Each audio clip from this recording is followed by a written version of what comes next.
Do you remember 2018? The headlines were screaming, trade war. President Trump imposed tariffs on billions of dollars of Chinese goods. Democrats and Republicans, who usually hate each other, finally agreed on one thing: we are going to stop China. It felt like America was finally fighting back. It felt patriotic. But it was all a lie. While you were distracted by the political theater, the back door of the American economy was left wide open. Between 2018 and 2020, the exact peak of the trade war, the biggest banks in America were not fighting China. They were funding them. BlackRock, JP Morgan, Goldman Sachs. They quietly moved $1.4 trillion of American capital into Chinese markets. Not a few billion, 1.4 trillion. Why would they do that? Why would they pour money into our biggest rival while the government was declaring economic war? Was it a mistake? Was it bad timing? No, it was the exit plan.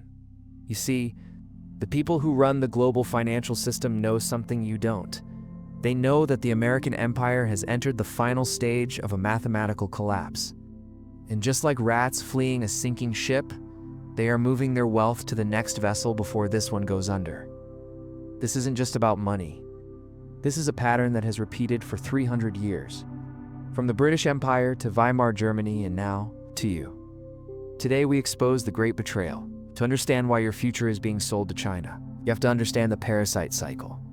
History teaches us that financial elites have no loyalty to any country. They have loyalty only to yield.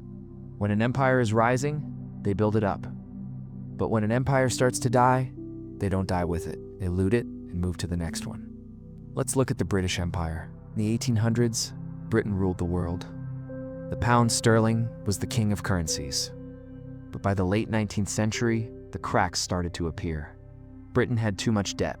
Their industry was slowing down. So what did the London bankers do? Did they try to save Britain? No. They looked across the ocean and saw a rising power, the United States. While British politicians were giving speeches about the glory of the empire, British bankers were quietly moving massive amounts of gold and capital into American railroads, American steel, and American factories. By the time the British pound collapsed in 1931, the bankers were already safe. They had already moved their headquarters to New York. The British middle class was left holding worthless paper money, while the elites became the new kings of Wall Street. It was stage 4 of the collapse, the capital flight. And now look at the headlines today. Replace Britain with America. Replace America with China.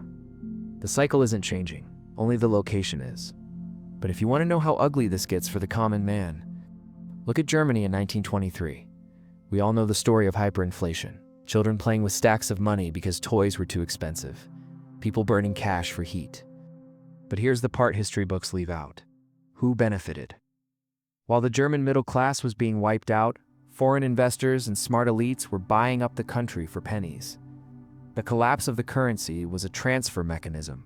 It transferred wealth from the savers to the asset owners. And just like today, American banks were heavily involved. The Dawes Plan of 1924 brought Wall Street directly into Germany to restructure their debt. They profited from the rise, and they profited from the fall. The lesson is brutal, but simple. When the currency dies, the architects of the system don't lose. You do. Now, let's fast forward to the crime scene, 2018. While President Trump was tweeting about tariffs, a quiet, boring company called MSCI made a decision that changed the world. MSCI controls the global investment indexes. Trillions of dollars in pension funds automatically follow whatever MSCI says. In June 2018, right as the trade war started, MSCI added Chinese shares to their index. This was the signal.